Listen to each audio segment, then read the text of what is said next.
The prospect of washing a down jacket can be quite intimidating, to the extent of which the vast majority of people will never ever wash their down jacket.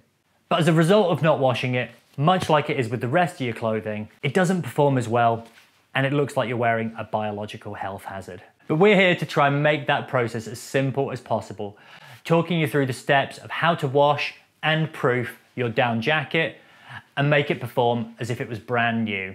So there's a few things you'll need in order to get the process underway. 1, a dirty down jacket. 2 is some Nikwax Down Wash Direct. Now this is what's going to both wash and clean the jacket, and that may be all you need. But if you want that nice beading effect that comes with a nice new down jacket, you'll also need to proof it, and for that you'll need down proof. This will also give the down within the jacket that hydrophobic element, which makes it more water resistant, which if you live somewhere wet like the UK is a real benefit. The other thing you'll need, which isn't supplied as standard with the Nikwax Down Wash kit, is these tumble dryer balls. We've found these to be really useful as a part of the process in drying and declumping that down. If you don't have these, you can potentially work those clumps out with your fingers, but from personal experience, this takes a long time, and the tumble dry balls make that process quicker and easier. Moving on to the down jacket itself, do the zip up, undo the pockets, and have a look for any nicks or tears where down could come through. It's really worth avoiding putting in a down jacket to wash if it does have any of these, because you'll open up your washing machine to find large clumps of down, such as this, what we did earlier, by mistake. You can cover this up with something like tenacious tape or any other patch you can find that does a suitable job. When you're ready to wash it, chuck it in the machine. And it's worth mentioning you can do 2 jackets within each down wash. Any more and you'll be decreasing the effectiveness of that washing and cleaning process. The final bit of prep you'll need to do is checking your detergent drawer. This will need to be cleaned out beforehand, just to make sure that there's no residue of either fabric softeners or detergent, which could be detrimental to the jacket's washing and proofing process.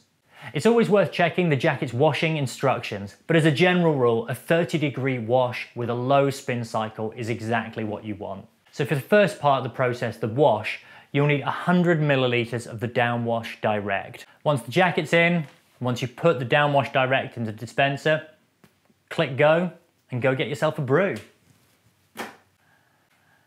Once your wash cycle is complete, you've got 2 choices. The first is just to dry it, and the second is to proof it. Now when it comes to drying it, your jacket is already washed now, and actually for the vast majority of users, washing it will be more than enough. But if you're looking for that boost to performance, or if you've just got a very old jacket that's in need of a little more TLC, carry on to the proofing process. If you want to skip ahead to where we dry the jacket, look in the chapters below to go direct. So for proofing, leave your jacket in the washing machine and get your downproof out. You'll need to pour yourself 150 ml of downproof in order to successfully proof your jacket. And once that's in, pop it straight into the dispenser. We're going to follow the same steps as before with a 30-degree wash and a slow spin cycle. Once your wash cycle is complete, you'll have to start drying the jacket. And this is definitely one of the more involved parts of the process. To begin with, you'll want to put it on a low spin cycle, and you'll need to do that around 2 to 3 times, increasing the speed of the spin each time. You can put your drying balls at this point in, because anything that's going to break up those clumps of down, which come as a result of it getting wet and sticking together, is going to be valuable later on in the process. So put the balls in, set it to spin and go. Once those 2 to 3 spin cycles are complete, this is when you can start to tumble dry. Whilst you're starting to tumble dry, it is crucial you do so on a low heat. A high heat will likely involve melting your down jacket, which is not the purpose of this video. Even on a low heat, your jacket will come out pretty hot. Nylon heats up very quickly, but don't worry, it's perfectly safe. The drying process can take some time, and throughout that time, you'll want to stop the tumble dryer, open it up, get the jacket out in order to help further break up those clumps. This is probably the crux of the washing and the proofing process, because you're hoping to break up those clumps in order for that down to fill each of the baffles evenly. And you could help yourself doing so by holding it up to the light and seeing where the down is. This is where the tumble dry balls will make a massive difference to your life, because they help to break up those clumps whilst it's in the tumble dryer.